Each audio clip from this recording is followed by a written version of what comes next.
Had some technical issues running in, but I think hopefully we're sorted now. yeah, no, hopefully hopefully. I feel now the biggest issues will probably be on my end with the streaming setup. We'll see. Hopefully there aren't issues. Well, nice to have you here, Tommy. I feel it's been a long time coming with us actually like chatting in a more not just like texting and sending messages back and forth. Well, not even texting, but yeah, we've been we've had a long running chat now for a couple of years at least. Yeah, but it's good to kind of break that barrier and actually be chatting in person. It's nice, as like technology can certainly be a pain, as we I guess even experience today getting this working, but when it is, it's a great thing. Yeah, definitely. And I think that's the benefit of the COVID situation, that we have a lower threshold now in general in the public to use these means. I think that's a good thing, really, because we need to travel less and we need to stress less. Mm-hmm. So I think it's a good thing. It's obviously it has a few faults, especially if you're doing anything educational wise or meeting wise, but in a professional sense. But it's better than not doing it. Yes.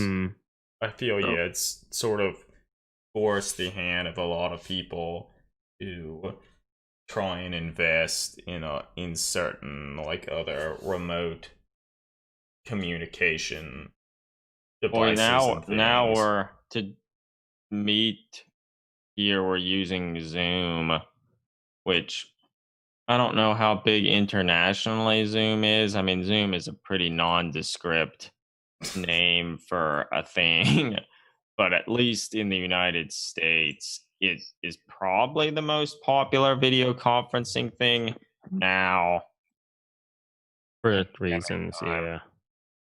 Hey, it seems Nick is in the chat. Hey, Nick, nice to have you here.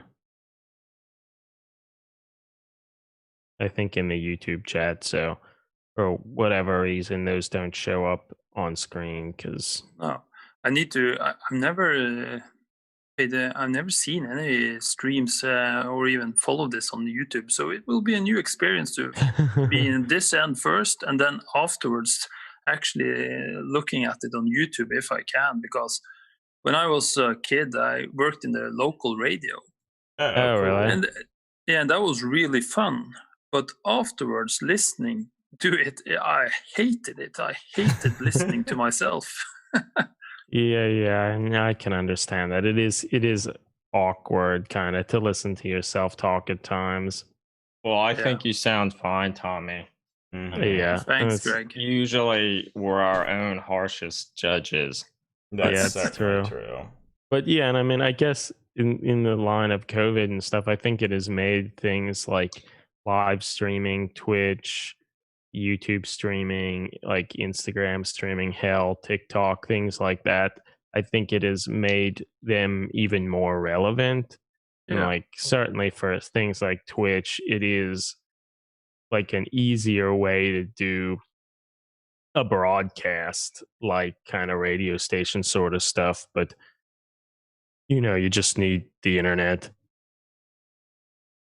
So I think that's cool. And I mean, it's certainly been a pretty large learning experience for us trying to do this and then use it on YouTube, Twitch, things like that. There's always a new issue. Yeah, because I remember when you started out to just with the podcast and the medium, while it's not really new in that sense, I guess a lot more people are starting to get into it, because the benefit of these type of stuff is that you don't have that much commercials. You don't have to stop the program because of something. You can just let it run natural, and you can basically just let it go as long as you want to. Just look at Joe Rogan, who have 2.5, 3 hour programs at the time, just babbling, because they don't even really have a set agenda with it. They just talk, and it's great listening to it because it's a lot more relaxed and natural. For me, I have a lot of friends who love the Joe Rogan Experience, but like, because they're so long, I listened to maybe an hour of one where it was talking to Henry Rollins, so the singer to the old punk band Black Flag, and now like activist, and it was great. But like 2 hours, 3 hours of talking is a lot, unless I'm at work and don't have other things to do. Like, it's a long time. When I use podcasts a lot when I'm at work because I have it like the radio. I only listen with half an ear.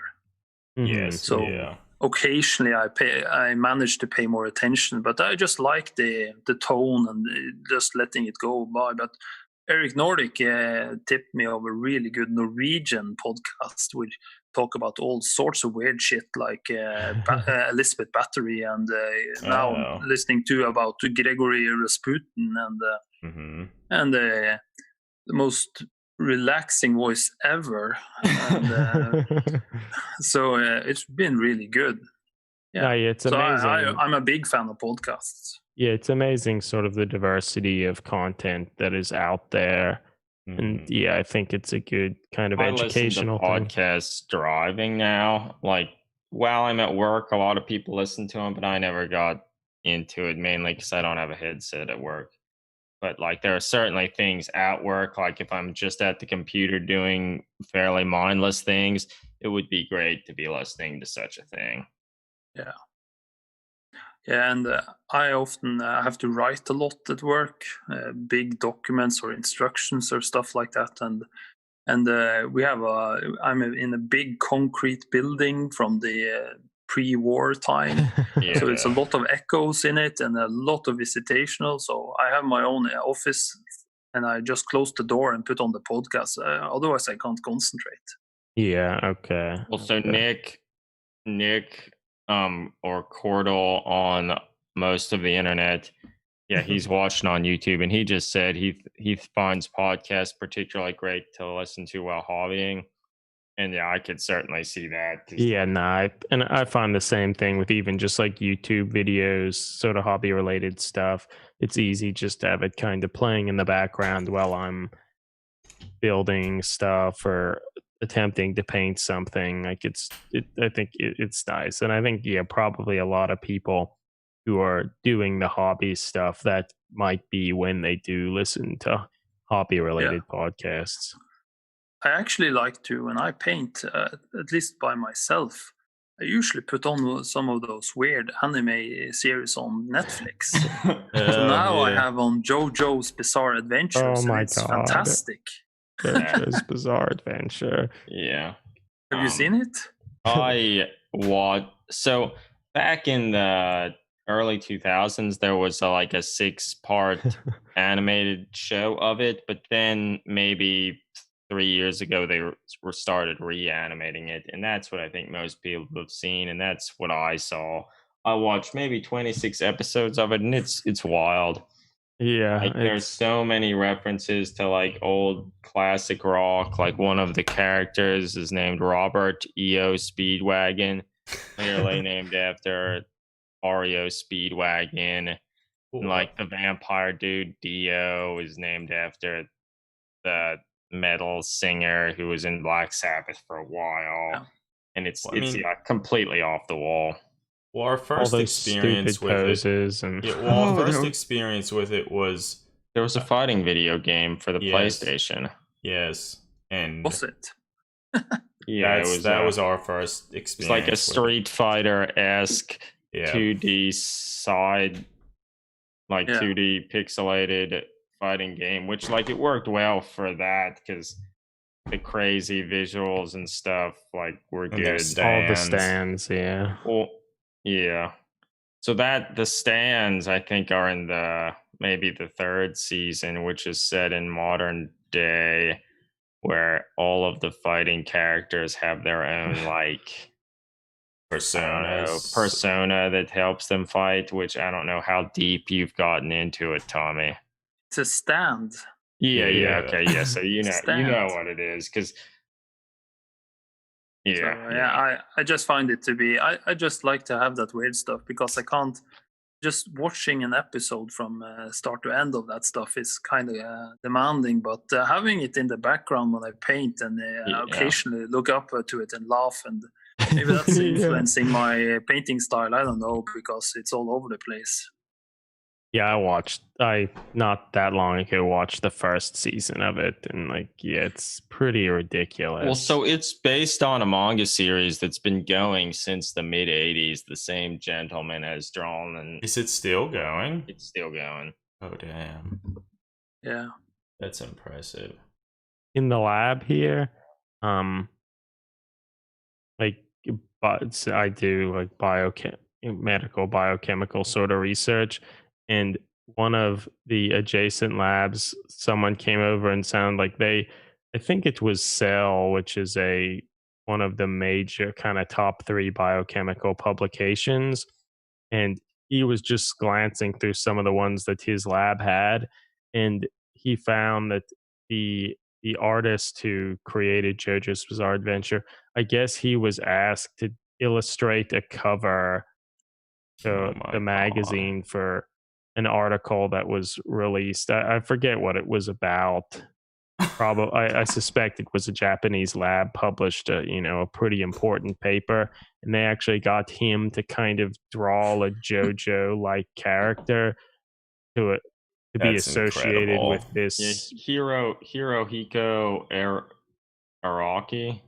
But it was pretty funny and unexpected to see that in like that field.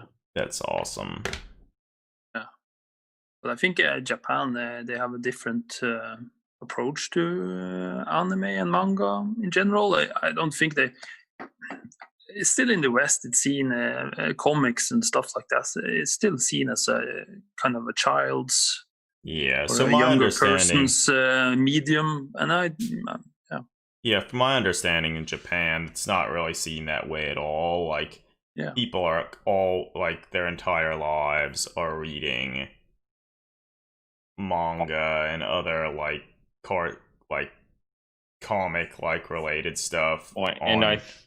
Across the board, different subjects. I think it is that, at least in the United States and a lot of places, when you think about comics, it's like fantasy, and there isn't a huge range of different topics that are covered in comics, whereas in Japan, they have their comics or manga about everything. There's like slice of life, just like any topic you can imagine, they probably have a manga about it. So it's kind of, as the readers start to grow up and get interested in different things, there are different mangas about those different things. So as you grow up and mature as a person, you don't necessarily get out of reading comics, you just switch what you're reading. And that's not really what comics are like in the United States. I spent a bit of time on that. I think on my last wrap-up, last 1 or 2 wrap-ups, I've started to focus a bit more on the other mediums that I feel is affiliated to the miniature hobby, at least for my end. It's comics and novels in general, and music as well, because I kind of struggle with discerning those, because it's all one big. It's all part of more the hobby related, more of my personal preferences. So it's all in just a big mix for me. Yeah, no, well, that's something we're going to ask you about when we start the actual podcast. Like, so we can let that one lie. Yeah, and maybe even towards that end. Yeah, maybe we should jump into this. Let's do it. Hell yeah. If people are kind of ready, we can start it and we can play our overly long intro. I'm ready. Yeah, go for it. All right, so I'll start it.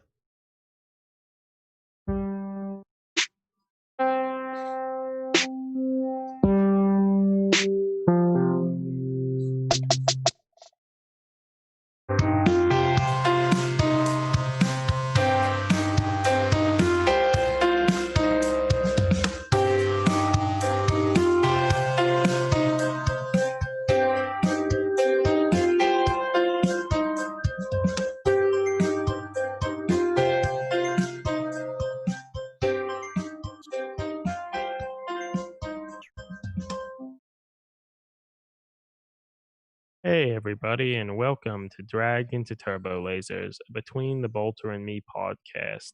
This is episode 76. I'm your host, Eric Wire, and I'm here today with my two brothers, Adam Wire. Hey, everybody. Greg Wire. Hey, everyone.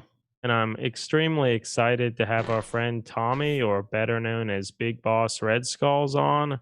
Nice to have you here. Thanks, guys, and thanks for having me. Yeah, no, it's great. It's great to finally open up this kind of other means of communication. I feel we've been chatting off and on for years now after kind of discovering your blog, which is kind of their same namesake, that I feel a lot of people, in this hobby and kind of involved in the Inquisitor 28 or Age of Sigmar 28 sort of scene are probably aware of your work either through the blog or Instagram and things like that.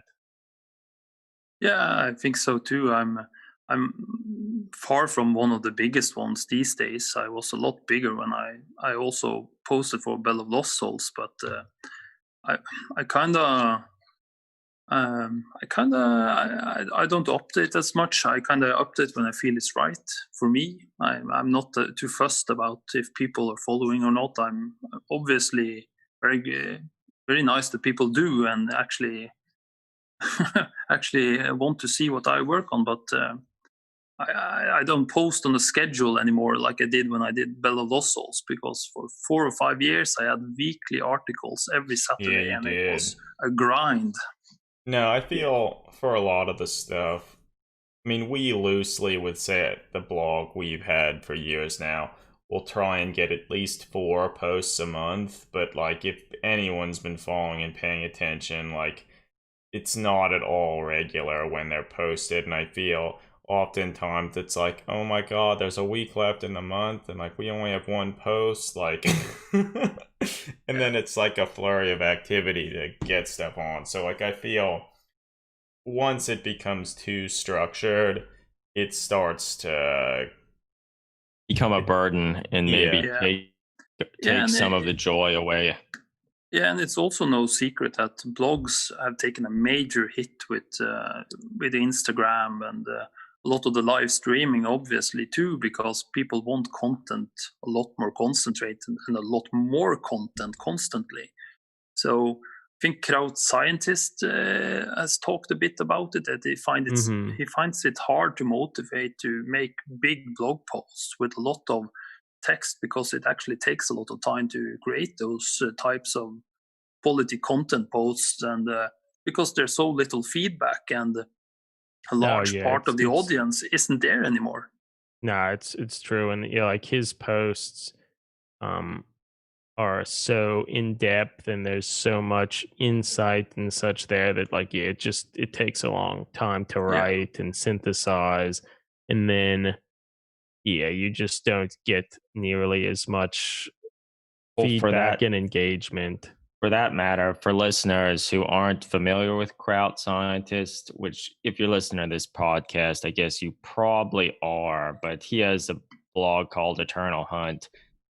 And as we've been saying, he has very long posts where to write all of that at any consistent basis would be challenging. And if people aren't interacting with it, like I can see why you might question, like, is it even worth spending all the time to write this? Like, I'm sure he'll still be doing the hobby because he loves that, but like, is it worth spending hours writing something? Because as we've noted, like we only have like 4 posts a month on our blog, so that not that many, but if we really want to do a good job with those posts, it takes a long time.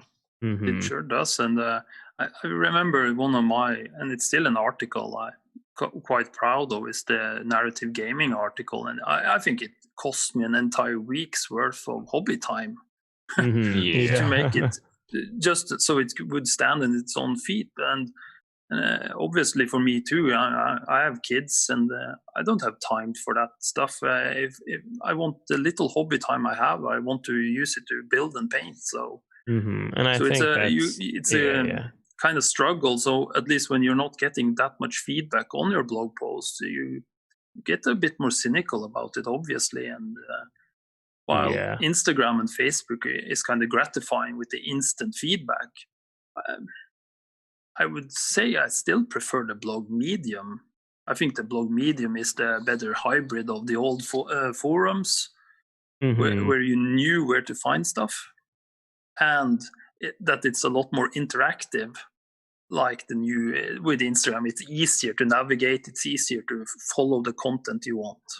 So. No, that's true. But I think, as you said, just because it's so easy and instant gratification, I feel that will continue to be a big player and an easier way for people to get into it and start sharing their work, which is good. But as you said, you kind of lose a little bit of the ability to explain what you're doing and really nicely document well, I feel what's going on. Any amount of like anything more that you add to make it harder to like say something or interact with the medium makes it harder. Like for instance, like forums used to be a really big thing as well. And I mean, they're still used a bunch, but most of them just being able to post something, actually get the images to properly show isn't that trivial.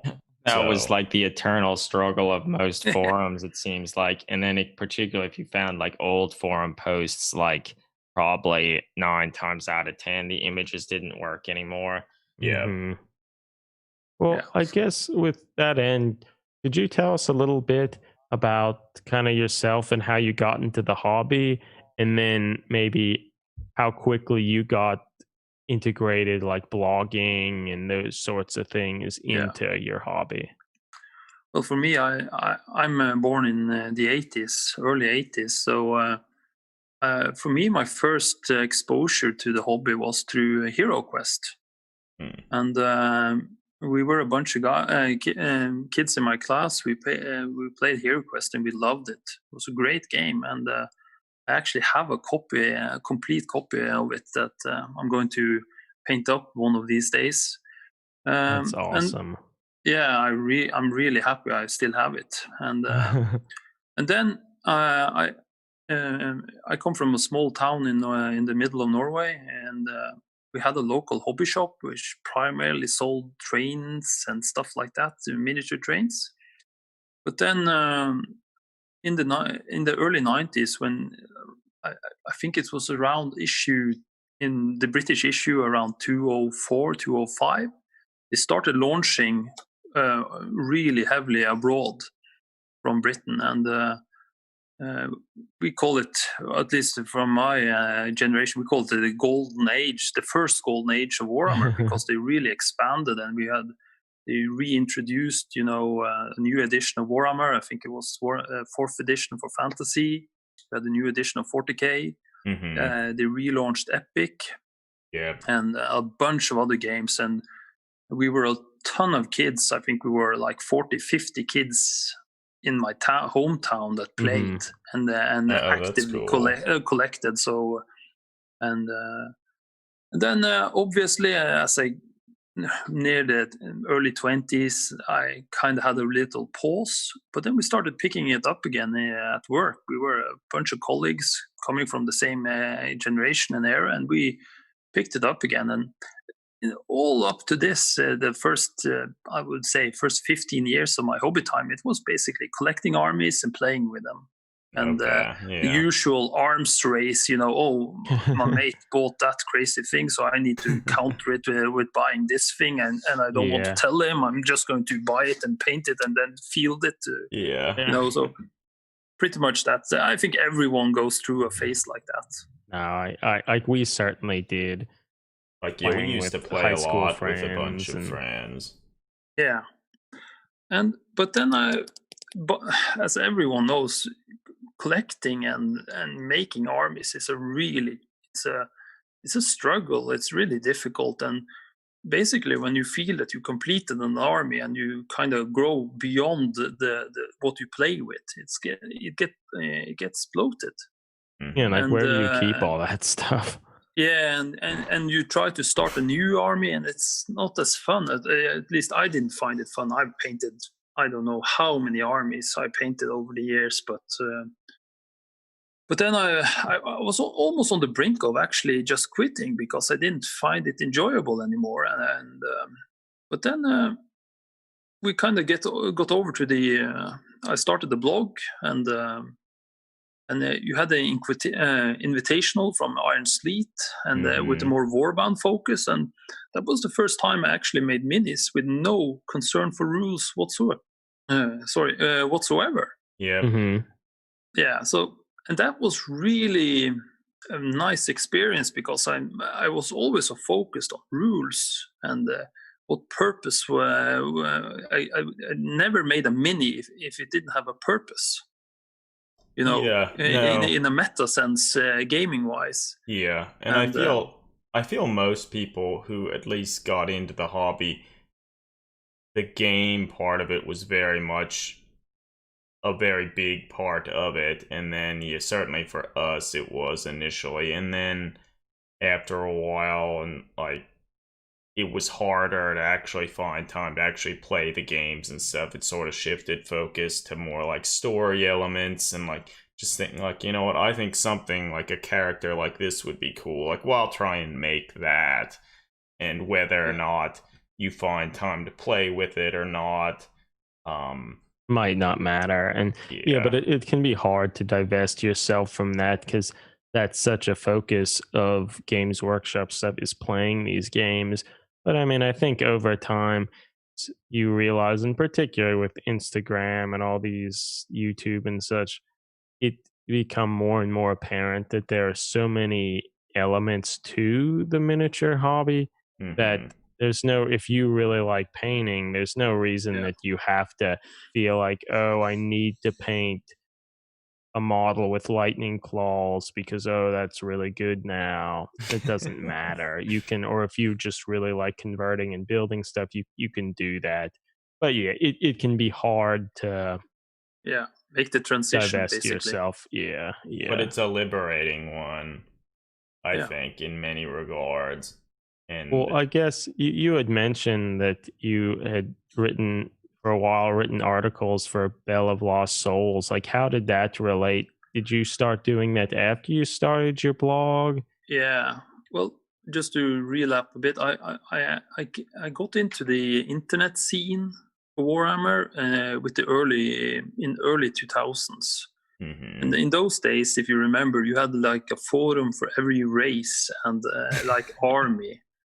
Yes. And you had to be kind of puritanical about it because you had to like stay with your faction and invest your time and everything on that forum to attain status and stuff like that. And but I started back then, and I have also been an admin on several forums. But then when I started the blog, I saw that Bell of Lost Souls reached out to get hobbyists on a regular column basis. So I approached Larry, which is the the owner and the man who runs the Bell of Lost Souls, and we had a good talk. And I made a couple of test articles for him, and that was kind of the kickoff for it. And I had to restructure how I approached my blog due to it, because so that I wasn't revealing content early, and how could I get one thing to spin off the other one, and it demanded a lot of thought and planning, to be honest. But I have nothing but good things to say about Bell of Lost Souls and the experience of it. It really helped me with the writing aspect and the editing aspect, and Larry has been nothing but great to me. So although I don't really read a lot of Bell of Lost Souls articles these days, and stuff, I have nothing but good things to say about it, and I know that I can get back there if I want to.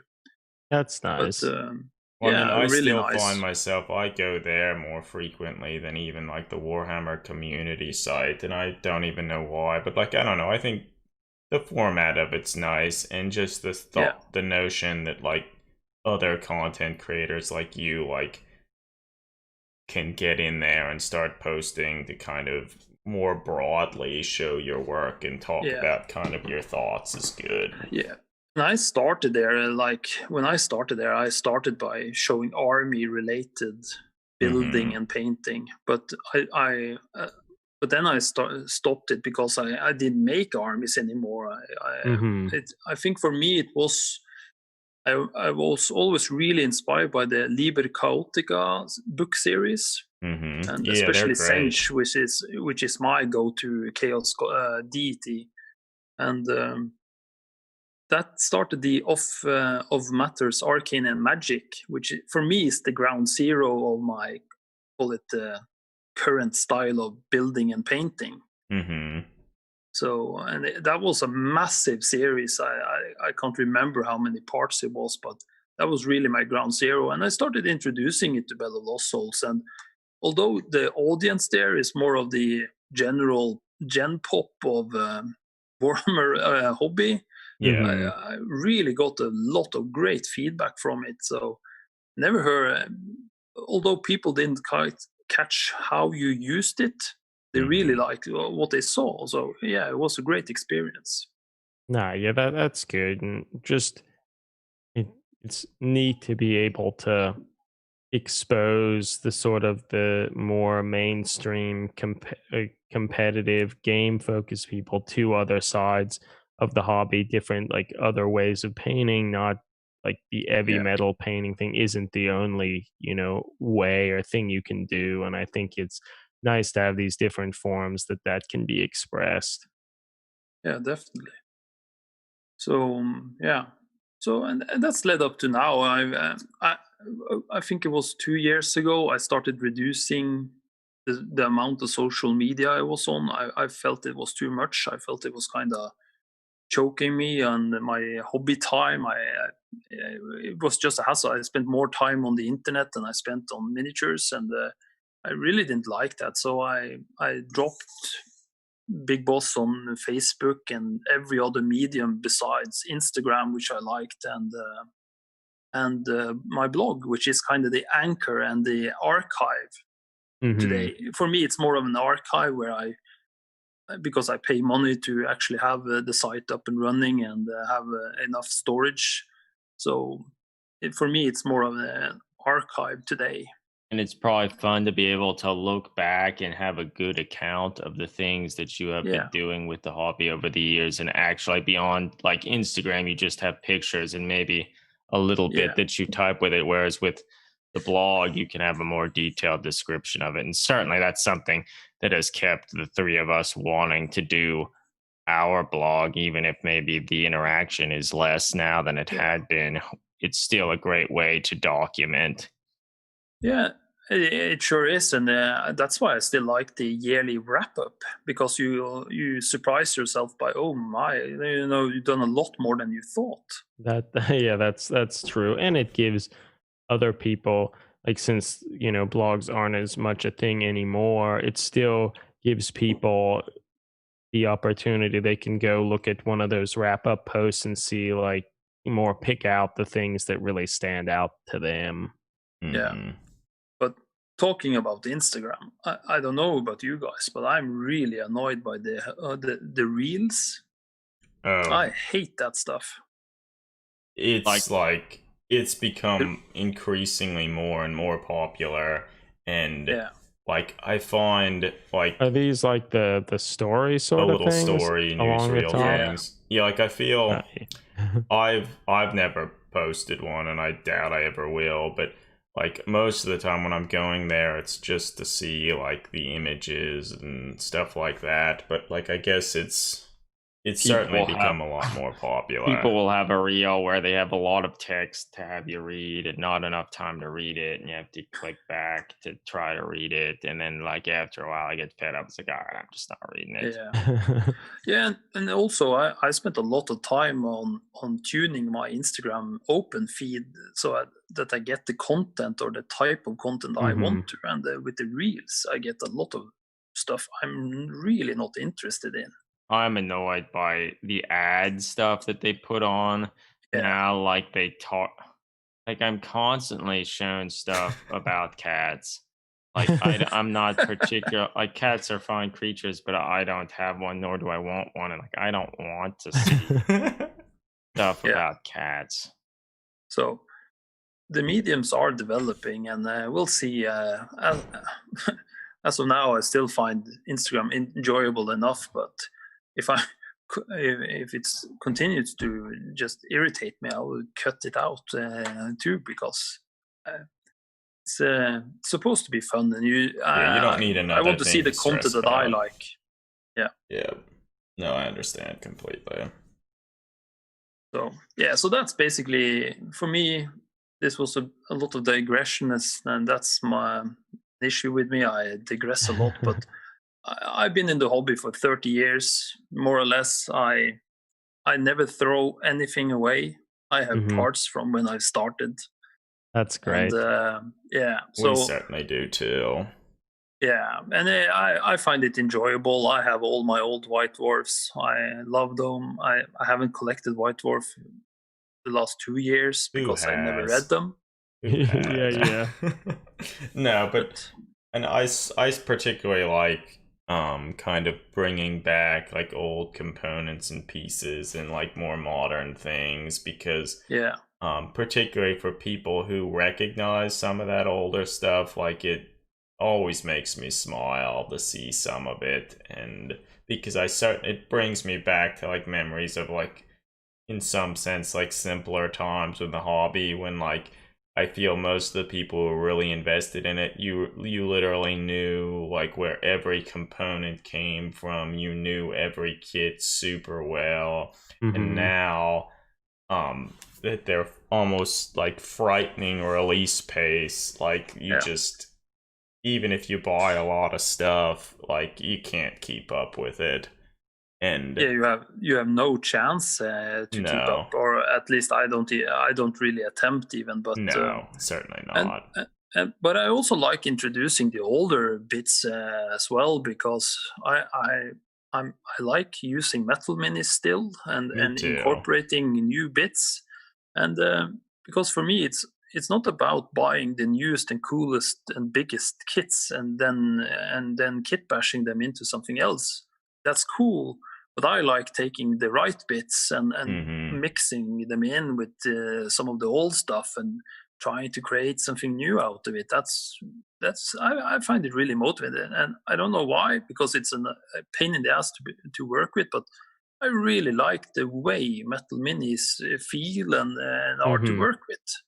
I mean, certainly of all the mediums, like resin is the one I hate the most. Yeah. And then I guess plastic, I like a little better now because it is easier to work with. But for a long time, like metal was by far what I preferred. And I mean, I still like it. Like similar to the plastic things, the chances of you having like a tremendously bad like mold shift or like mold lines and stuff on the metal models, while it could happen, it was pretty rare. Whereas with some of the resin models, like, oh my god, like they're bad. And they really, people always talk about that the paint doesn't stick to metal, but I'll say if you are unlucky with resin, that's terrible. a lot worse to handle than metal. I mean, you can wash and rewash and use different soaps and like that. Some of that, the mold release agents or whatever they put on their models, like it is very difficult to get off. Yeah, and I once I bought some of when the Imperial Knights came, I bought some secondhand, and it turned out to be some China cast. And when I started cutting into that type of resin, that was really bad. So I'm not too fond of working with resin. Obviously now I've painted a bit of Helge's range, which is great, by the way. But I try to do the least amount of cutting in resin. I'm not fond of it. I try to just, if they're changing the interchangeable parts with something else and more interesting. Yeah, I mean, and the resin dust is pretty toxic. So, like, if you're grinding and sanding, like, you don't really want to be inhaling that. Also, to comment about how you had said something about like incorporating older metal models and not necessarily just getting the new great thing. Like that's one thing that I've always appreciated about your work, how I feel like a lot of hobbyists, they're just waiting for the next new thing GW releases to get and do something out of, which I mean, that's great. It's still cool to see that. But I like seeing particularly how you will be taking stuff not just from the newest stuff, and it results in more interesting things where it feels like you have your own ideas that came from not just by seeing new kids. You have something you want to implement, and you will do that by however you find the best way to do it, and it doesn't have to be with the new stuff. Yeah, like towards that end, I feel you're fairly renowned for your fairly extensive conversions, as we've already said, combining metal miniatures, older miniatures, but then doing a lot of green stuff work. Could you talk a little bit about, how you go about these conversions? Yeah. Like what components, how much you're going to want to use sculpting and all that stuff? What's sort of a general process? Well, for me, first of all, thanks for noticing that, Greg, but and pointing it out. But for me, the process is, say I want to build something, and it doesn't have to really be for something. I just want to build something. Mm-hmm. And lately, I haven't built for anything specific, even a warband. I just made miniatures because I wanted to create them, and I had an idea. And the ideas for me often starts by comics or series, or just having a messed up idea. And when I have and even if I have a really extensive bits box in plural, I have that idea. I know I have some of the bits, and then I just go through everything I have and collect bits into a tray. And more often than not, I get like 99% more bits than I really need. But I find that important, just to interchange until you find the right solution. Mm-hmm. And so when I'm happy with the amount of bits, I start to assemble it. I always like to assemble my miniatures from the base. Okay. I like to anchor my minis from the base because I don't want to work with the mini loose. I don't enjoy it. I don't know why. I just don't do it. And I pin everything, even plastic, to plastic. I pin everything because I want to set the tone for how long the limbs are, the neck, the angle, the pose in general. I want to control everything about it. I don't let the parts decide how I want it to look. That's a good way to go about it. Yeah. So when I'm happy with the build in general, I start with green stuffing, and as you know, I'm very fond of messed up flesh and skin, a lot of mutated and distraught flesh is probably one of my go-to looks and way of approaching it. And yeah, and for me, often we talked a bit about this before we started, but I like to show the faces. For me, if you think a triangle in the mini, I want you to see what it's doing, but I want it to be the focus. I want it to be the face. I want you to look at the face. And the type of minis I like or make is obviously been subjected to all kinds of shit, mutations or whatever, and that stuff is painful. I think that stuff hurts. Getting a chaos mutations, I think that stuff hurts, and I want that to show. And as we were into with Nestorian Infestation, one of the things me and Helge went about was getting the human body horror across, humanize this stuff, and make it really show this stuff hurts. It's bestial, it's monstrous, it's painful, and it's a dangerous monster, but it's in pain, So yeah. Yeah, that's kind of the Again, I digress awesome. a lot, as you. I'm sorry, I can't help it. Nah, but you're good. yeah, but that's basically how I go about things. I have quite loose ideas, and that's kind of translates into the painting too. I paint with a very loose brush these days. Nothing tight. I want the paint job also to illustrate the hurt and the pain, and more of the. If you remember comics in black and white, they were a lot more dramatic in how the brush strokes were. And I always loved black and white comics, and I think that's one of the key things I'm trying to get across. The complete package, raw and violent and intense. Well, it's interesting because I think for the longest time, virtually all of Games Workshop's art was black and white, and I really appreciated that. And I feel over the years, Games Workshop has even just taken a lot of that old art and like forced color onto it, and I feel that often sort of takes away. It's like editing, photoshopping these great pieces and trying to add something that the artists hadn't necessarily intended. And I mean, if it was made originally with color, that's fine, but I don't really like having other people go in and try to reinterpret that. I mean, it's not even reinterpreted, it's like literally change a piece of artwork that was already made. You also remove a bit of the mystery, because one thing is what you see, but the other thing is what you imagine it's looking like. And when you remove the veil and you kind of like show it, it's like it's kind of okay. But when you in black and white, it's purer, and it's more room for the individual interpretation of what it looks like.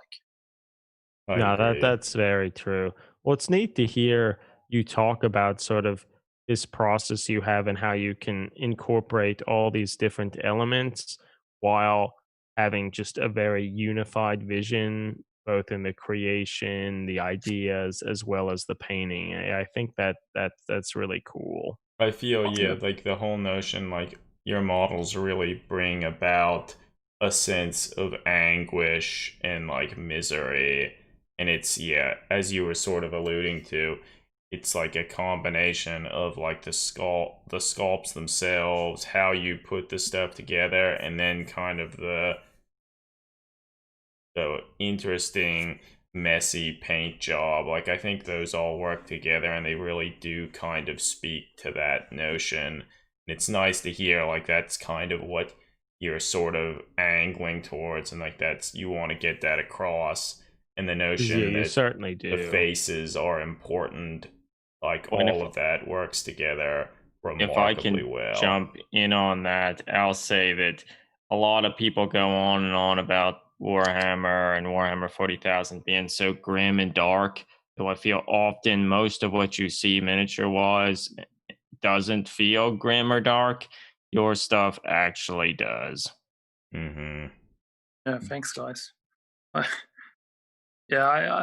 think I know all the. I'm a part of. If you're going to put me in a box, I'm in the Blanchitsu 28-ish visually box, and I'm part of the mod team on the Inquisitorium. But for me, this type of style and this type of approach to the hobby, it's more of the. For me, you don't really have to put a hashtag on it. It's obviously easier when you're going to search on Instagram and stuff like that. But it's just more doing what you want to and interpret it like you do, and enjoy the process. If you don't enjoy the process of making it and feeling some type of enjoyment out of it, you need to change it up. You don't have to paint very dirty. Look at Eric Nordic.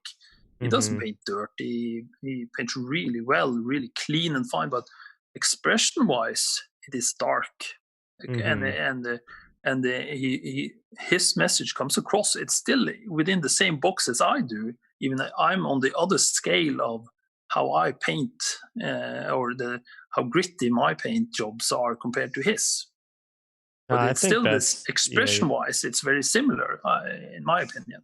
Yeah, I think that's kind of a good message that you can and should make the hobby what you want it to be. You don't have to feel confined to a particular box just because your Games Workshop said that, or again, it's fun to be able to branch out and find sort of your own creative voice. And I feel, to me, like the notion of Blanchitsu is, to me, it was always less of a painting style. It's more like an approach. Like you're going into it and kind of doing what you wanted with the hobby. Like you're converting the models the way you want, painting them the way you want, all of that stuff. And like they're not necessarily going to all look the same, but they probably are going to look quite a bit different from like the official models and how they're typically presenting the stuff. So like that's sort of what I always don't need to paint like John Blanche to fit within that mold. No. And that's what I think, or that's what you're saying, that basically. And it's not a measuring stick, it's an expression, and the expression can come from whatever means. And I feel that now I'm only on the Inquisitorium page on Facebook now, and it's probably really nice on other stuff, but what I see on that page is you have a lot of guys that aren't of the more profiled Blanchitsu 28 type. They haven't been in White Dwarf and stuff like that, but still they've hacked the code of making cool stuff, which is unique and represents something you haven't seen. It's from a little small corner of the 40k verse. And that's the cool thing. You want 40k to be a giant galaxy with all these nooks and crannies that you can go in and explore. Yeah, you can do whatever into you want. You want that. You don't want to know everything. Agreed. No, yeah, I think that's a large part of the appeal of it. Well, I mean, I guess we've sort of gotten to this, that like what did draw you to this sort of 28 style? I suspect it is this sort of creative freedom to express yourself. Well, for me, it started with the Liber Chaotica inspired warband I made for a Path to Glory. For Path to Glory, it was Age of Sigmar. Very early in the Age of Sigmar, I think it was Black Library. They released a free PDF with the Path to Glory supplement, which was basically go with your mates, pick a Chaos God, and make a small warband and have fun. And for me, I chose Sench obviously because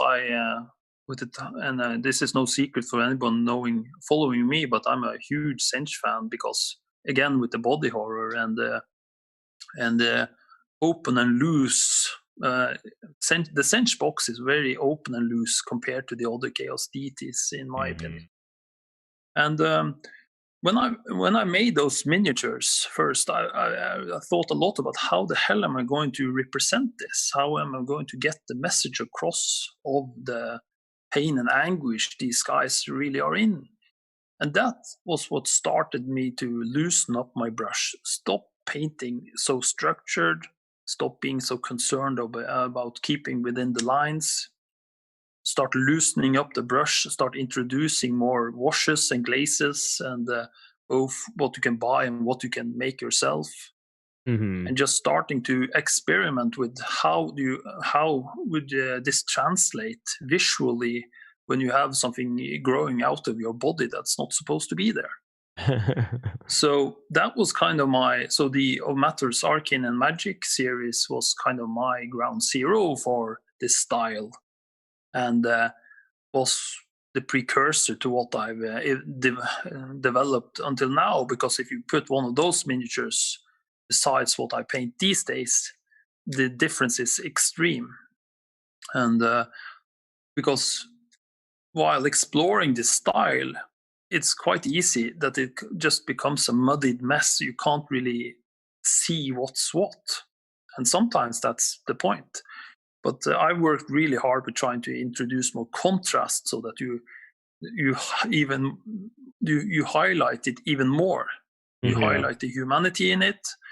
and the monstrosity of it even better. That was my point. I really worked hard on that one, and that's why my bases are really simple.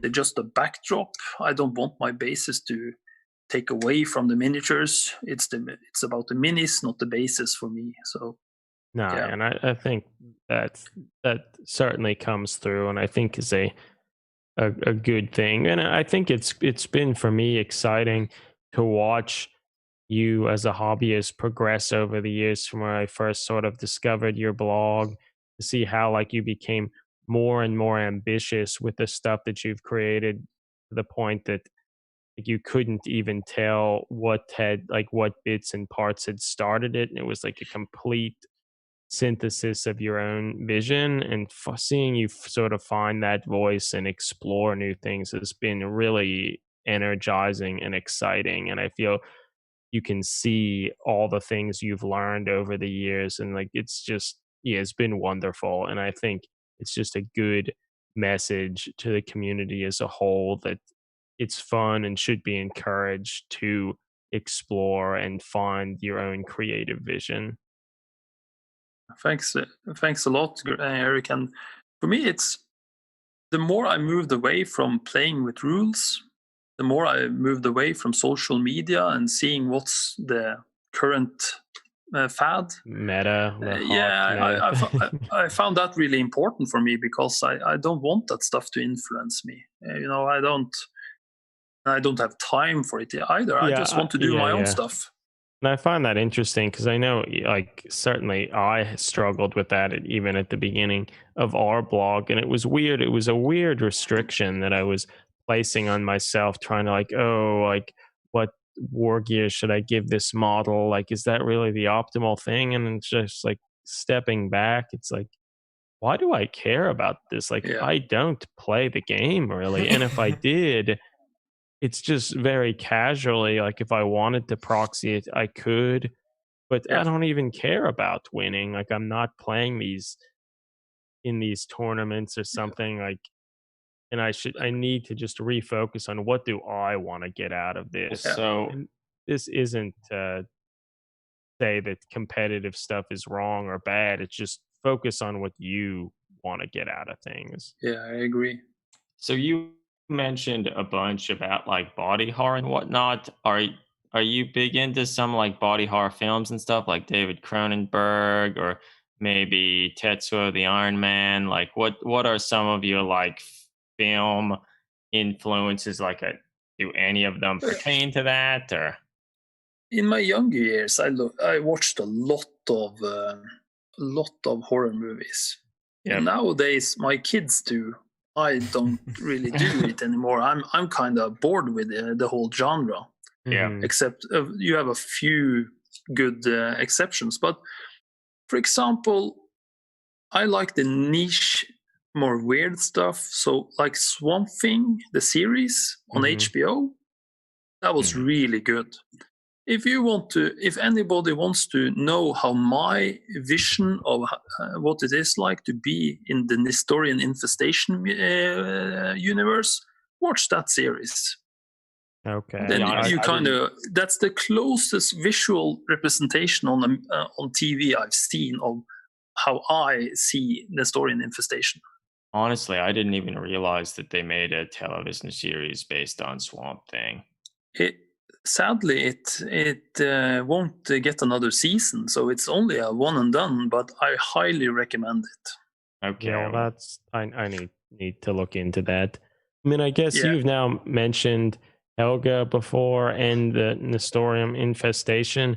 Like, that kind of speaks to the fact you've done a lot of sort of collaborative gaming, working with other people to create a narrative and a setting.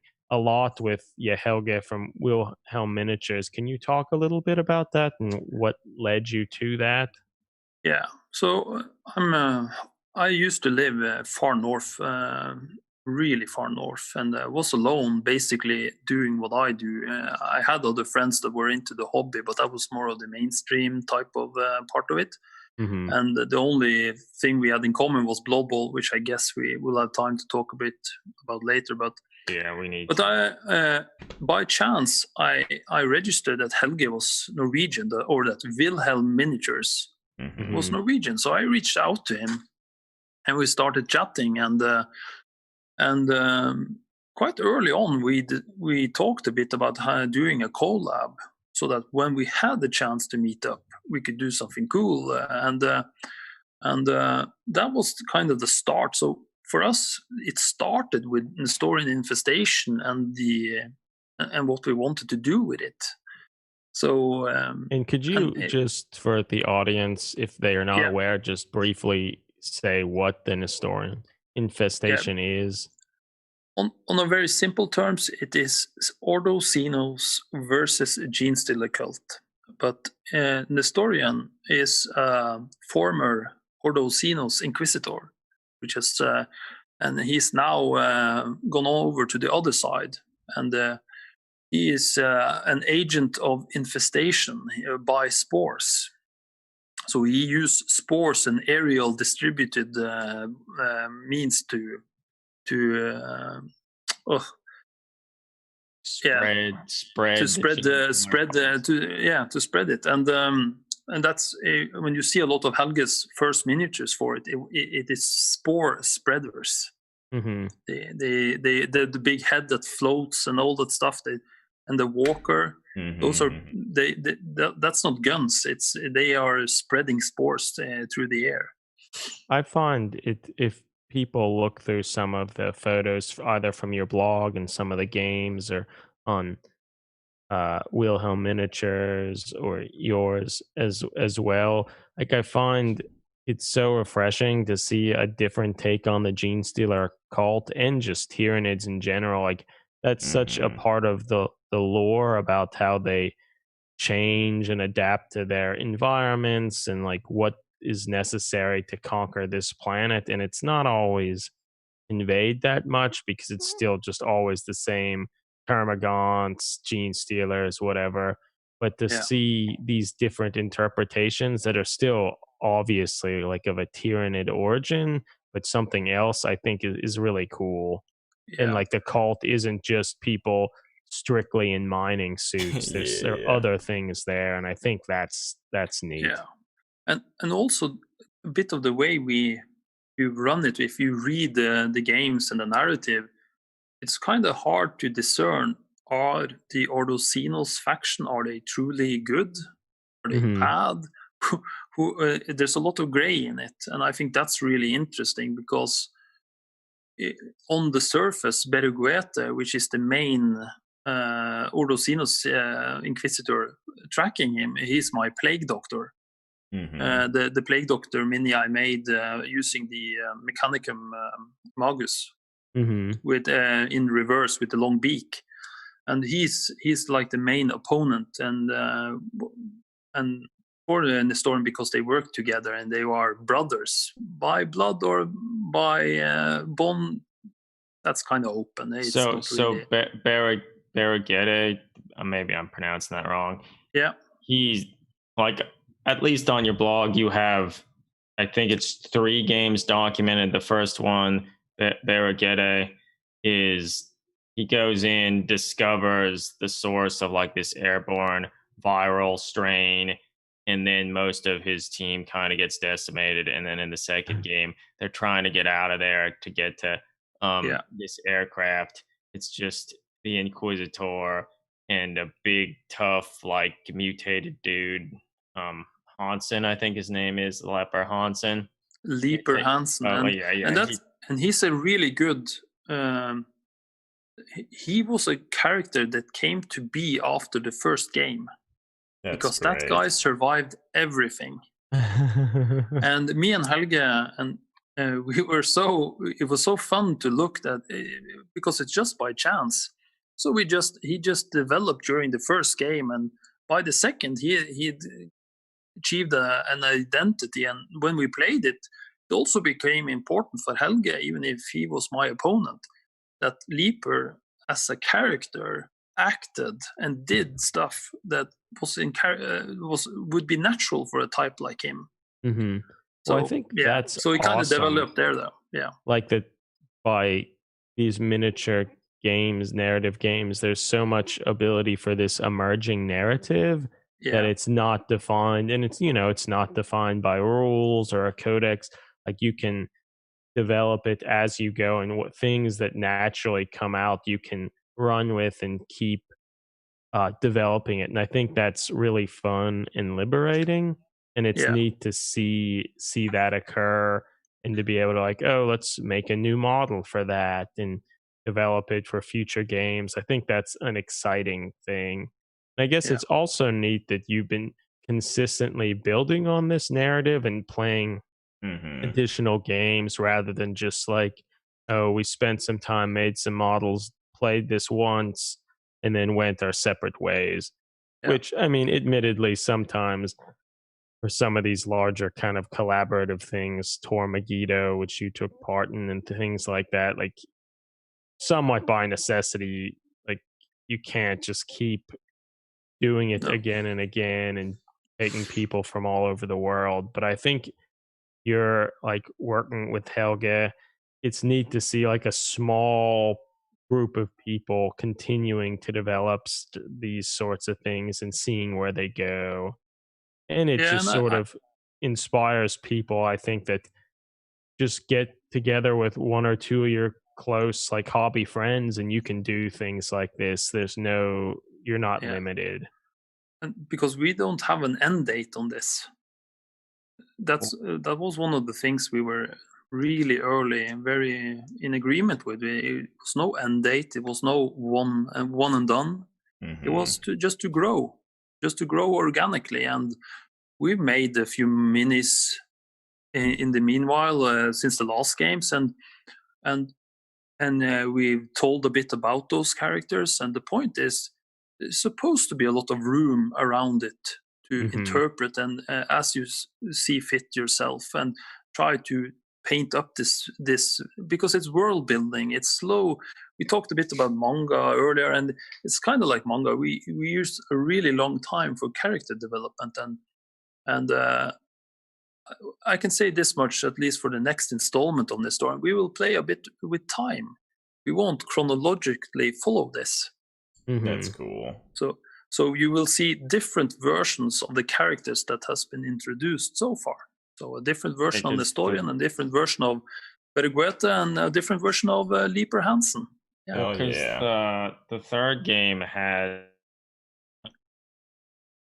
some Death Watch beat into what I presume was thought the heart of the infestation, and that kind of ended on a cliffhanger. Like, is that going to be concluded?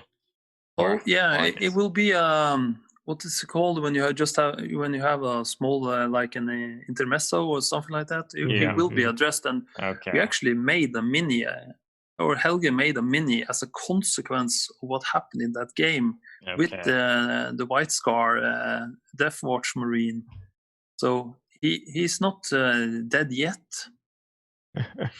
That's great. Yeah, so if you haven't read some of this stuff, you do yourself a favor and go over to the blog and start reading through some of the older posts and stuff, because it's cool. And it's all told with excellent imagery. Great terrain has been built to go along with all of the miniatures. So like all the pictures, it's a very cohesive set of imagery. Like, there's no breaking from the evocative setting with like some soda cans in the background or something. No, and that's harder than you think. It is. It's actually really hard to get good pics without anything disrupting in the backdrop.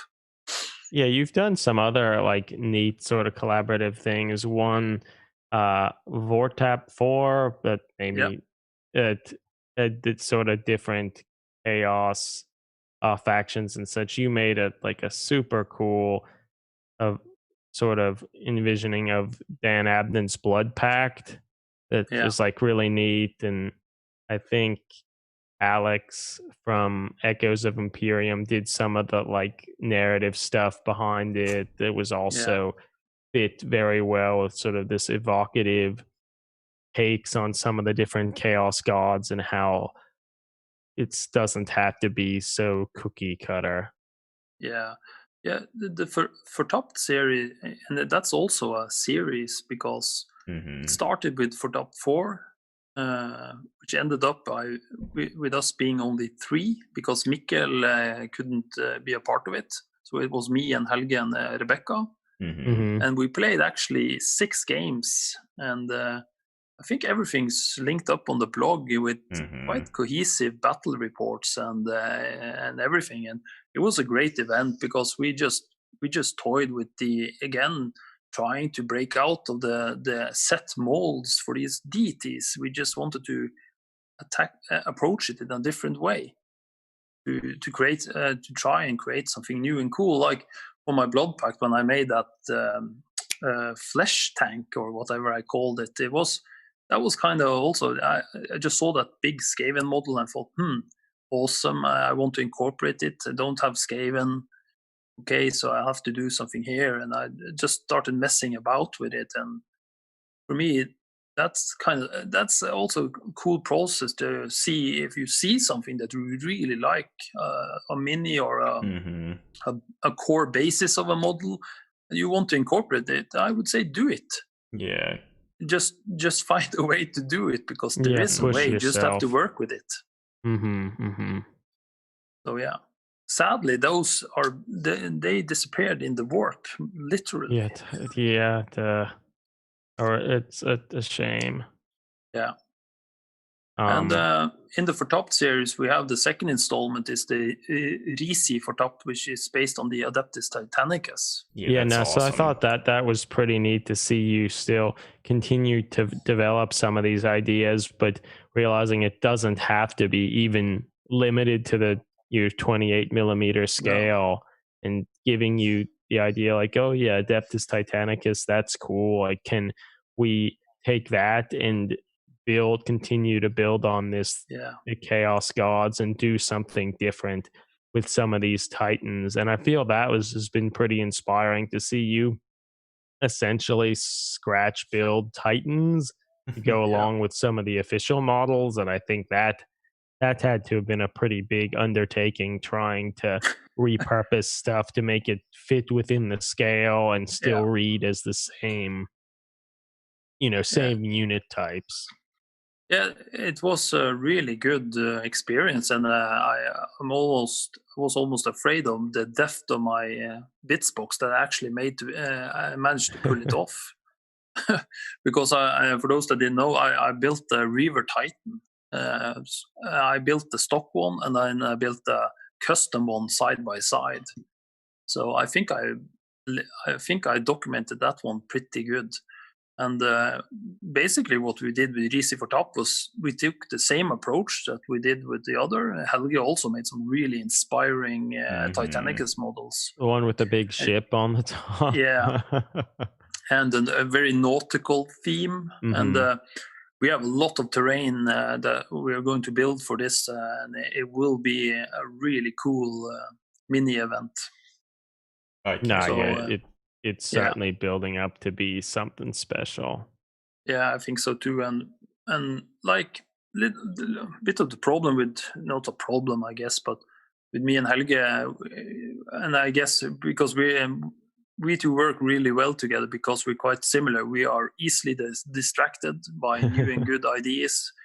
We're not really rushing anything because we don't like to rush. And we just like to take our time and do cool stuff and enjoy ourselves. And so all I can say is thank you for the patience to everyone keeping track on these things, because I know there are people that quite recently actually made miniatures inspired by the Nestorian Infestation setting, and that's really cool to see that people continue the world building that we started and kind of expand on it. And you've seen the same with Tormegido, where Sol and his mates have really expanded the universe and the world building around it, and I think that's great. And it is cool to see everyone have their own interpretation of some of that stuff. Yeah, and I came from like an orc start when I started on forums, and looting is one of the the biggest compliments you can give, and for me, I think that people shouldn't be afraid to loot ideas or take a very good idea or concept that they liked and expand on it and make it their own. I think people should do it without being worried. For me, if someone does it with my stuff, I would say really cool, thank you so much, and I do it all the time myself. Unashamedly, and so should everyone else. There's no IP on this stuff. Just go ahead. And like, I feel everyone still has their own inspirations and such, and bring their own take on things. And I think that's neat. And it's not just always going to be like your only inspirations are from some Black Library books and Codex books. Like, everyone has a vastly sort of different human experience, what has inspired them, shaped them, and I think it's neat to see elements of that in their hobby output. So I think if you're reading and you're just big into reading Black Library books about Warhammer and stuff, I would encourage anyone to like put some of those down and pick up other things, because there's lots of great science fiction and fantasy work that isn't necessarily set in the Warhammer universe that could provide just as much inspiration, if not more. I totally agree, and it will soon get a series, but the greatest sci-fi ever written is Dune, and now it will finally get a TV series that has the money and the talent to match. So I'm very excited. That is exciting. I've only read the first book. I should read some of the other ones too. All of them, Adam. All of them. Yeah, even in the first book, there's so much world building and so many things like you could tap into. Like, I really liked it. Yeah, I agree. I think sci-fi as such has untapped potential, because there's really no limit to it. Fantasy has a more set limit in its nature, but sci-fi, I think it will continue to evolve, and I think not weekly, very often you see new stuff that really surprises you, and it's really cool, because people are a lot looser now to pick in or take inspiration from other mediums and bring it across, and I think that's great. Yeah, I feel like I'm most excited to hear about people's influences outside of the general sphere of reading some Black Library novels.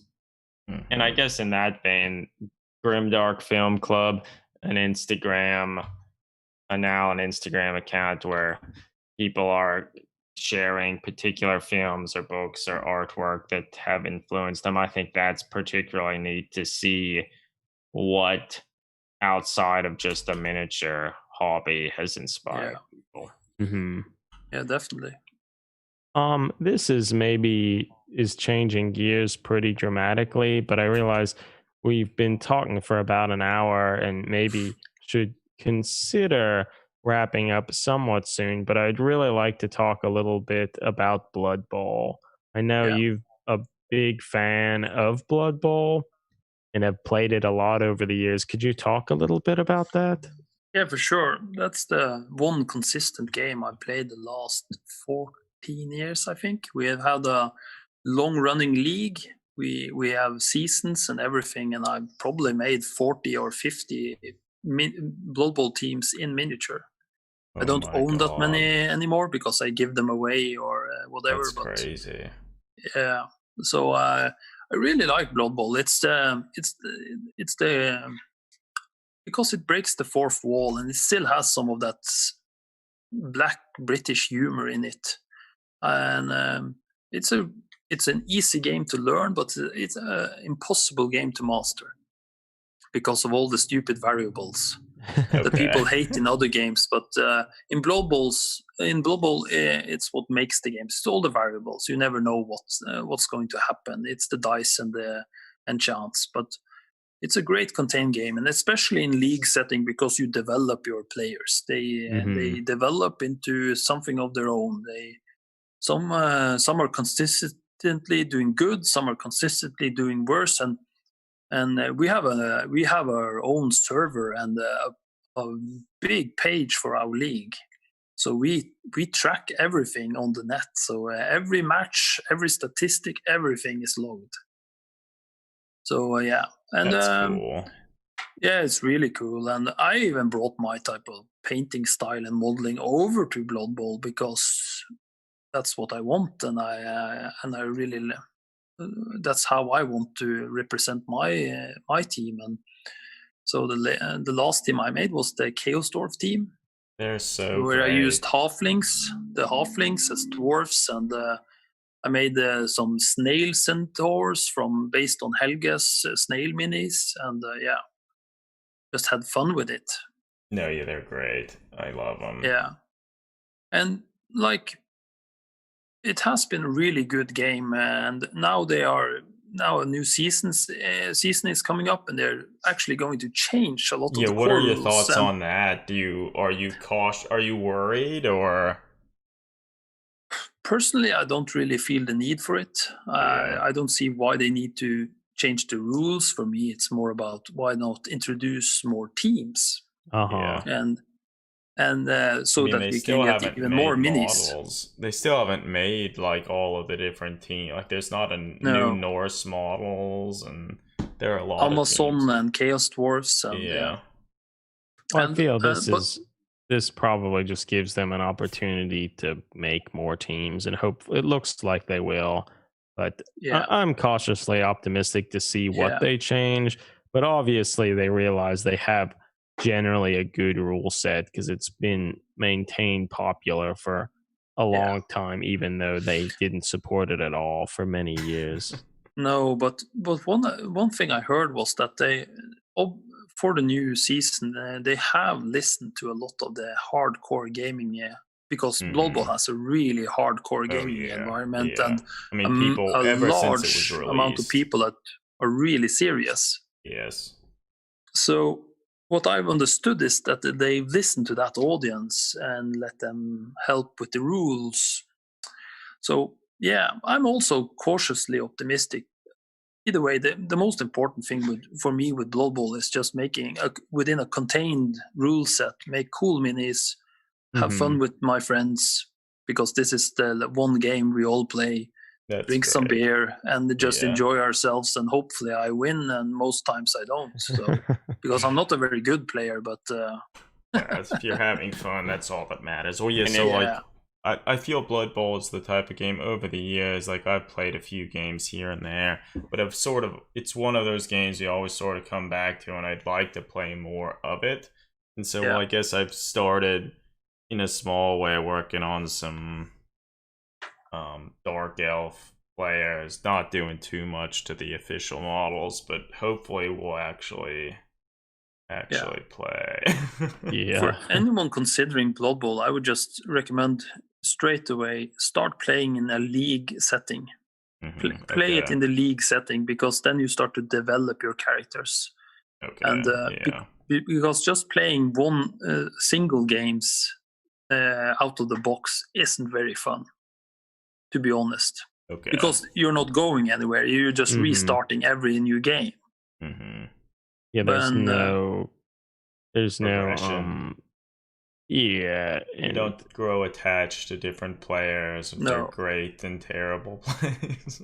It doesn't matter if people get hurt, because it's just you reset it again. I think because that's actually when you play many games and you start to get really good players, the problem is that everyone wants to kill those players, and you can actually kill players here. And so in the end, you start to get afraid to actually feel them. And that's really fun when you get should I feel it to actually have a chance of winning, or won't I do it because I don't want them to kill him? So that's cool. No, for me, it's the ultimate beer and pretzel game. It's a really good game. We usually play it in the pub on Sundays. Okay, that's great. Yeah, so that's the social setting that we play in, and that's basically what Blood Bowl is for me. Despite what I've been talking about on the remaining hobby side for me, but Blood Bowl is like the social arena. It's the really good game. it's simple enough, and it's cool. A lot of teams and races, and you can basically do whatever you want with the minis, and yeah, and I think there's a lot of strategy there, but then still randomness. And it's not a huge monetary investment. You can try other teams, and I think that's all good and has helped maintain or sort of solidify its legacy. Yeah, and that's why I made so many teams too, because I've experimented with concepts that I didn't want to invest an entire army in early on before I started with the current approach. So it was a really good way of just checking out, do I like painting lizardmen? No, I don't like painting lizardmen, so I won't buy anymore, stuff like that. So, do you have a favorite team or something that you like come back to often? Yeah, my go-to teams are Chaos Dwarfs and Goblins. Okay, that's good old Goblins. Right. So I like to smash stuff. So I have I play a basher type of style, which is basically try to hurt my opponent so much that even I can get the ball over the line. Okay. Yeah. That's great. Cool. Yeah. Well, hopefully the next time we have you on to chat, maybe we'll be talking about some of the Blood Bowl games that we play. Yeah, for sure. So because my club, we even hosted the official NUF tournament, the only one above the polar circle, actually. So north of the polar circle. So that was cool, and we aim to actually host a tournament next year. And in that regard, I made Helge make a tournament special miniature for that. That sounds great. Yeah, so we have stuff in the pipeline, but as with everything else, and especially this year with COVID, we can't invest in hosting such a tournament because it's an international tournament, and the last one actually had the people coming from abroad. So you just have to wait and hope. Yeah, I'm sure it will come together eventually. But I mean that's exciting. I mean, I guess with that, I think we might maybe need to wrap it up here, but it's been really awesome talking with you to hear kind of your creative process and your just approach to the hobby. I think it's been inspiring and fun, and it's just been really great talking with you. Do you have any kind of last words or sort of suggestions for hobbyists or anything you'd like to plug? Well, if I want to plug anything, buy stuff from Helge. He has some really great terrain and minis in his Etsy store, and he's a great friend and a great guy. So can't recommend it enough. Put a link to his shop or support his Patreon. Yeah, and other than that, I would just recommend people to stop trying to follow what's presumably right in this hobby. Just have fun with it. Have fun and think of yourself and in your own investment and enjoyment in it. And if there's no enjoyment in it, don't do it. Do something else. That's basically my approach to it. And I highly recommend everyone else to have focus on the enjoyment factor of it. Yeah. Good advice. Yeah, life's too short. Yeah. And it's a hobby. It's not a job. No, that is very true. Like you want to be able to kind of relax and get something sort of rejuvenating and regenerating out of it. Absolutely. All right. Yeah. Well, thank you again for joining us here. It's been great talking with you. And I guess we hope to be able to talk to you again soon and have you on again. Yeah, for sure. We will probably, like this time, you take a bit of time to deconflict, but I'm up for it. So excellent. No problem. Yeah. All right. Well, pleasure. Yeah. Thanks, everybody. Yeah. Thanks. All right. So the recording's done. Hell yeah. Well, that was good. I think maybe it was hard to initially get technological stuff up and running, but I think I think it worked. It went great, I think. Yeah. Yeah, it will be interesting to watch in hindsight because, as I told you, I am notorious for digressing. So, I mean, I think that's our podcasts have never really been a thing where it's like super focused, and I sort of structured. Yeah. I think that's sort of the fun of it, to be able to just naturally talk about things and what comes up. Like I think is good. One thing, Nick asked a few questions that we didn't necessarily bring up but maybe we could ask some of them now. Let me see here. Yeah, sure. So one of the things he asked was, have you read Perdido Street Station? I'm not entirely sure what that even is. I think it's a science fiction novel by a British author. Yeah, it is. I'm pretty sure I have it in my shelf. Sure, isn't it? Just have to double check. Weird fantasy novel, according to Wikipedia, the first of 3 independent works set in fictional world of Boss Okay, Law. yeah. I love Sheena Mieville. He writes some really challenging sci-fi where he introduces more abstract concepts, and very interesting. I'm actually reading one of his books now too. So I love his work. He's really good. Can't recommend it enough. Okay, what are you reading by him now? What? You said you're reading something by him now. Is it? Because it looks like he's done some comic work. He's written a bunch of novels and stuff. Yeah, it's actually the 3 last novels I read was his. Let's see. Okay. So I read recently Kraken and Embassy Town. Yeah. And now I'm reading I have to check because I'm usually reading 2-3 books at a time. King Rat. Was it King Rat? Yeah, King Rat. Okay, that's cool. Yeah.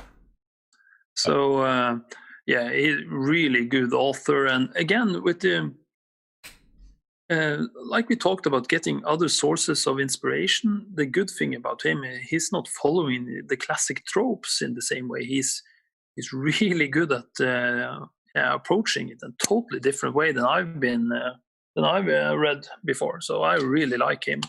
I see something about this is just on Wikipedia, but it mentions that one of his literary heroes, he has said, is J.G. Ballard.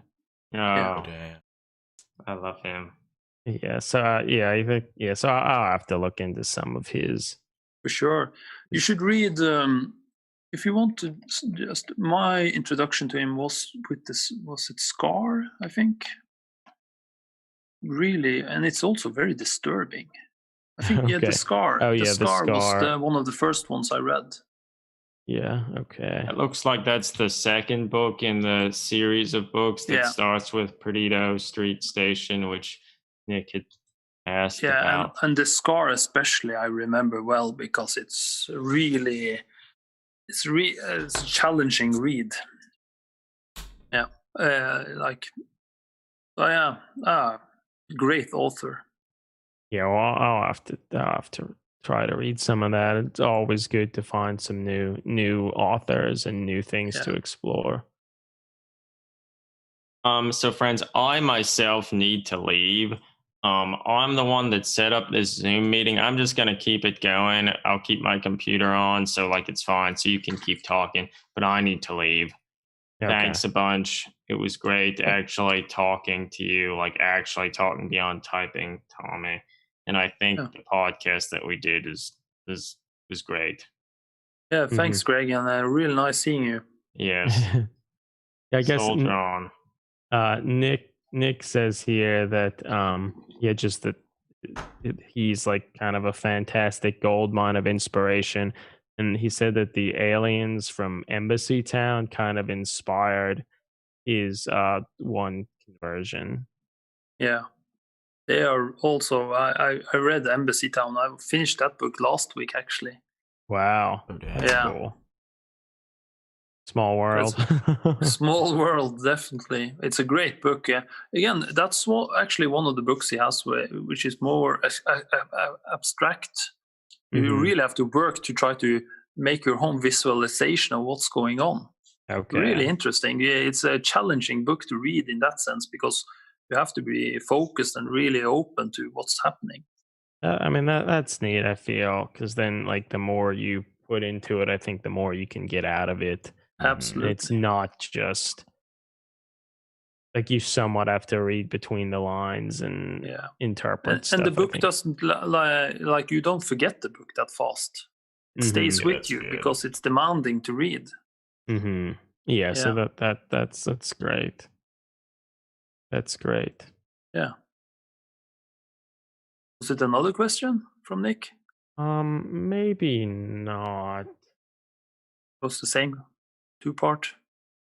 Yeah, well, I guess one thing, if you later on, if you kind of watch this on YouTube or go through it, I think all the stuff should be there too, all the comments. Okay, yeah, no problem. Yeah. Is there anything you're working on now, like sort of projects you're doing now? Yeah, I'm painting some new and some old Nestorian Infestation models. Okay. I've recently finished up the big forest dweller that Helge made. Oh, yeah. The large one, the ghouls, the great unclean one sized, which was a great mini to work on. And with now the, I'm crab assembling. Claw thing?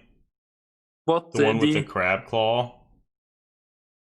No. I think that was from the actual great unclean one conversion. Yeah. That was the baby version. Yeah. Baby skin version. And I'm assembling bits for a Snotling team for Blood Bowl. I'm sure they're really powerful. No, I guess I will. I'm guessing it will be a tough team to play with. But yeah. And I think I have a few more like old bits and pieces, but nothing really specific. I like to have a lot of stuff on the go, and suddenly inspiration strikes, and I wrap something up. Yeah. I mean, that's good. It's good to have different stuff you're working on, particularly if. I mean, I don't know. I've sometimes struggled to like come back to stuff, but if you have the diligence and determination to like actually continue to finish stuff as you work on other stuff, I think that's a good way to go about stuff. Certainly. Yeah, and I set primarily a goal this year to not buy any new miniatures, and I haven't managed it completely because I had to buy the what's it called again? The Ossiarch Bone Reapers, the chair, the walking chair. Oh yeah. Yeah, I just had to have that mini, and I made something else of it, and you guys will get to see it soon when it hits Instagram first. Okay, well that's exciting. Yeah, it's hard to describe it, so it's better just let the pic show. No, that's good. That's good. Yeah. That's good. Yeah, so that's pretty much what I'm working on now. But I read a lot and I listen to a lot of music as well. So, but the good thing now is that I moved to Oslo, so I'm very close to Helge, Wilhelm, and Rebecca and Eric, aka Nordic. So I think that's really exciting. I could see it being a nice kind of catalyst for all of you to keep pushing yourself and doing more things, doing more games and such, and I think that everyone will be excited to see that. Yeah, Eric is trying to recruit for Mordheim. I never done anything for Mordheim actually. It's one of the games that has eluded me all these years, so I will probably make something for that. And I'm trying to get them into Blood Bowl to set up a little league locally. That's cool. So yeah, good luck. Yeah, Mordheim's fun. I mean, we haven't played much, but the little we played of it, I really liked. Yeah, and again, if you guys just set up a little league and just track the games and the development, it will be a totally different experience, and especially if you do it in a pub with beer. Yeah. Okay. Yes. Vital ingredients. Yeah. Okay. That's good. We'll have to make that happen. Well, first I have to continue assembling this team, but like I think I can manage it. Yeah, like, we can do it. We can do it. Yeah. So yeah. Well, I guess maybe with that, maybe we can wrap this up. We have been talking for a little while. Yeah, no, I think so. Yeah, it was great talking to you. It's been a while since I've been speaking English. I read every day and I write, but I was thinking, I'm probably really rusty, so I'll have to check out afterwards how my Anglo-Norwegian sounds. It sounds really good. Like, sounds really good. No problem at all. No problem at all. Great. Well, yeah, thanks for joining us. It's been great talking with you. I think I always really, I guess this is one of the things I enjoy most about the hobby, just like kind of talking with other people, kind of seeing how they go about things and like what inspires them. Like, I think the whole community aspect of the hobby is certainly my favorite part. Is it oftentimes the hobby you can find yourself just kind of locked away in your own thoughts with your own things, and it's nice to talk with other people about it. It sure is, and it brings another dimension to the hobby, and it gives it more depth. You know, when you sit alone, eventually you kind of grind to a stop. Yes. Yeah. So I think it's a good thing to be a part of the environment, but just don't let it necessarily dominate what you do, but be part of it. That's important. Yes. No, I think that's a good point. So yeah. Oh yeah, I guess also to the people watching this and viewing this, thanks for joining us today. Hopefully you got something out of it. I know all of us certainly did. And we look forward to seeing what you do next, Tommy, and what you continue to work on. Yeah, cheers, guys. Yes. Yeah, thanks, Over everybody. and out, everybody.